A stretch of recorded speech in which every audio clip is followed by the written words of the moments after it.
Binalik na nila sa amin guys yung iniwi nilang baboy dahil hindi na nila kayang pakainin. Ito lang guys yung payo ko sa inyo kung gusto niyo mag-alaga ng itim. Dahil 'di ba, kaya nga kayo mag-aalaga ng itim dahil tipid sa pagkain. Kahit hindi mo siya pakainin ng feeds, gulay, nilagang gabi, yan pwede sila. Ang nangyari, nag-iwi sila sa amin ng baboy. So, hindi mo rin naman sila masisisi dahil first time nga nilang mag-alaga. So, ginawa nila, parang ginawa nilang baby. So, mula bata, pinapakain nila feeds. So, ngayon, nung nagkaroon na ng anak, dahil hindi na nga nila kaya, tinaray nilang ipakainin ng ipa.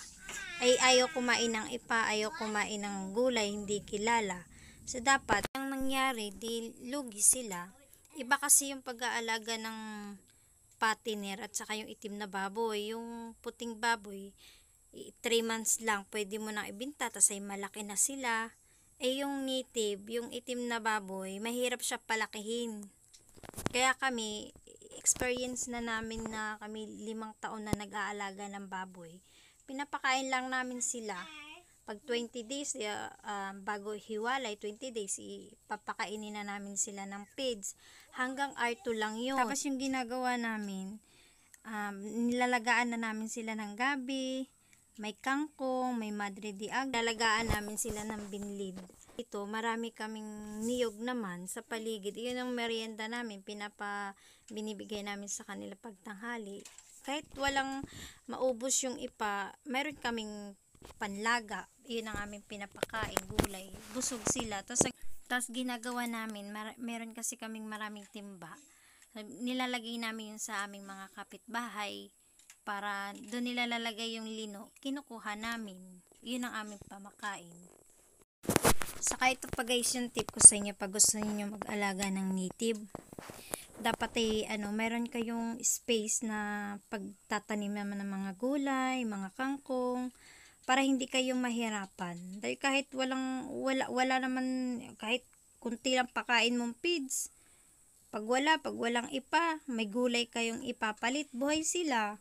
Dahil sa amin, sabi ko nga, diba, hanggang araw lang kami nagbibigay ng feeds. Ngayon, kung halimbawa may na-order sa amin ng baboy, tapos next month pa nila kukunin, ang ginagawa namin, yun, pinifeeds namin sila para lumaki. Pero yung halimbawa, bigla ang bili, di kung ano yung laki nila, basta lang, pinapakain lang namin sila araw-araw, tapos meron silang merienda, ayan, mabigat kasi yung native kaysa sa puti.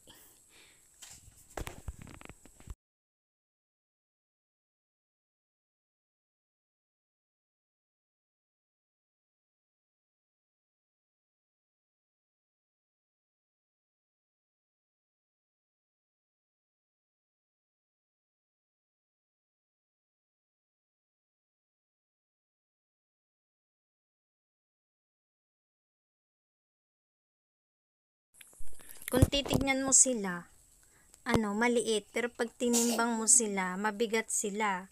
So, ayan, tulad yan. Tingnan mo yung laki ng baboy na yan. Kung iyan ay kung hindi nila pinipids yan. Kasi yan, parang 1 taon pa lang yan. Hindi yan ganyan kalaki. Dahil yung may inahin kami hanggang pag mga 1 taon, tumitimbang lang sila ng mga 80 plus, 87, gano'n. Ayan, 100 plus na yan. Kaya mula bata, pinids nila iyan. Kaya ganyan siya kalaki. So ngayon, nasa amin na natuto na siyang kumain ng gulay at saka ng ipa.